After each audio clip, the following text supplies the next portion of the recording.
नमस्ते। आज हामी पैसाको बारेमा एउटा यस्तो आइडिया बुझ्दैछौँ जसले सायद पैसालाई हेर्ने हाम्रो तरिका नै सधैँका लागि बदलिदिन सक्छ। ल एउटा एकदमै सजिलो प्रश्नबाट सुरु गरौँ है त। यसले आजको हाम्रो टपिकको मेन आइडियालाई समात्छ। अब जवाफ त पक्कै पनि आज नै होला, होइन त? सजिलो छनौट जस्तो देखिन्छ नि। तर किन? हो, यही किन भन्ने प्रश्नको जवाफ नै एकदमै पावरफुल छ।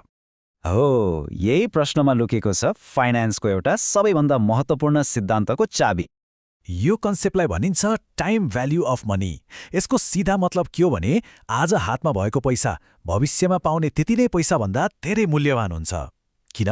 किनकि आजको पैसालाई हामीले कतै लगानी गरेर बढाउन सक्छौँ नि। ओके, त्यसो भए यो पैसाको भ्याल्यु समयसँगै कसरी बढ्छ त? यसका दुईटा मेन इन्जिन छन्। आउनुहोस् तिनकै बारेमा कुरा गरौँ। यो एकदमै रमाइलो छ। हेर्नुहोस्, यो पैसाको हिसाब किताबलाई हामी दुईतर्फी बाटो जस्तै सोच्न सक्छौँ। एउटा बाटोले हामीलाई भविष्यमा लैजान्छ, मतलब आजको पैसा पछि गएर कति हुन्छ भनेर देखाउँछ। अर्को बाटोले हामीलाई आजमा फर्काउँछ, मतलब भविष्यमा चाहिने पैसाको लागि आज कति चाहिन्छ भनेर बताउँछ। अझै सजिलोसँग बुझ्ने हो भने कम्पाउन्डिङ भनेको हिउँको सानो डल्लोलाई गुडाउँदै लगेर ठूलो बनाउनु जस्तै हो। समयसँगै तपाईँको पैसा बढ्दै जान्छ। अनि डिस्काउन्टिङ चाहिँ के हो भने भविष्यमा चाहिएको त्यो ठूलो हिउँको डल्लो बनाउन आज कत्रो सानो डल्लोबाट सुरु गर्ने भनेर पत्ता लगाउनु हो। कस्तो रमाइलो, होइन त? कम्पाउन्डिङको सबैभन्दा जादुई कुरा यही हो। यहाँ तपाईँले आफ्नो सुरुको लगानीमा मात्र ब्याज पाउनुहुन्न, तपाईँले कमाएको ब्याजले पनि फेरि ब्याज कमाउन थाल्छ। मतलब ब्याजमाथि ब्याज। यही नै हो कम्पाउन्डिङको असली शक्ति।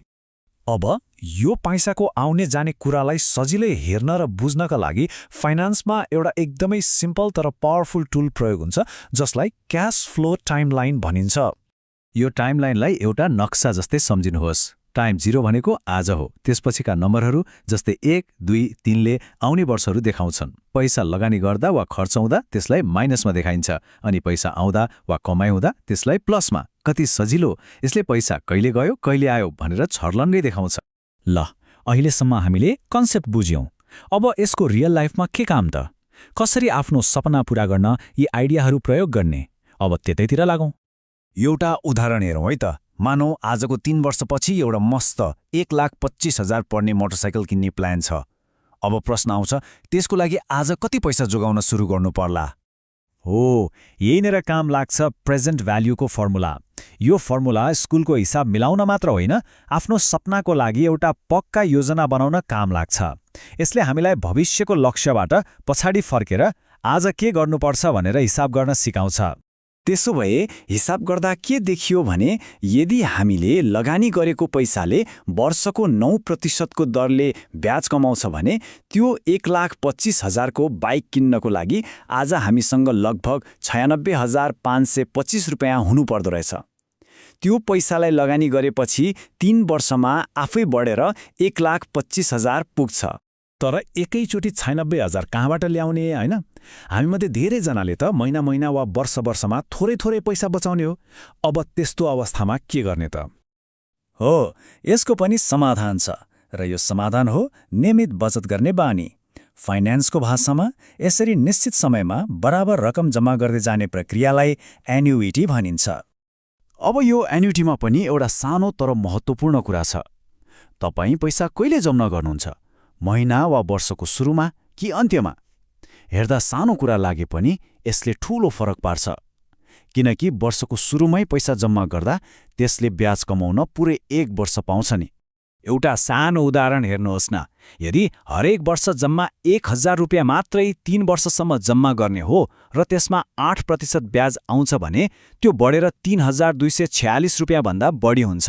हेर्नुहोस् त, सानो सानो बचतले पनि कम्पाउन्डिङको जादुले कति ठूलो फरक पार्दो रहेछ। ल, हामीले कम्पाउन्डिङ, डिस्काउन्टिङ, एन्युइटी सबैको कुरा गर्यौँ।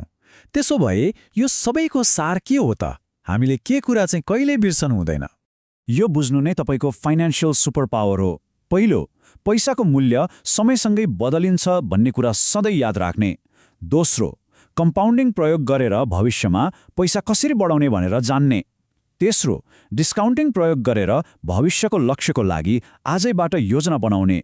र सबैभन्दा महत्त्वपूर्ण, एन्युइटीले सिकाए जस्तै सानो तर नियमित बानीले नै ठूलो सपना पूरा हुन्छ भन्ने कुरा बुझ्ने। यो हिसाब मात्र होइन, यो त आफ्नो सपना पूरा गर्ने एउटा फर्मुला हो। अब सिद्धान्त त छर्लङ्गै भयो। अब पालो तपाईको। आजैबाट आफ्नो कुन चाहिँ भविष्यको सपनाको लागि योजना बनाउन सुरु गर्नुहुन्छ त?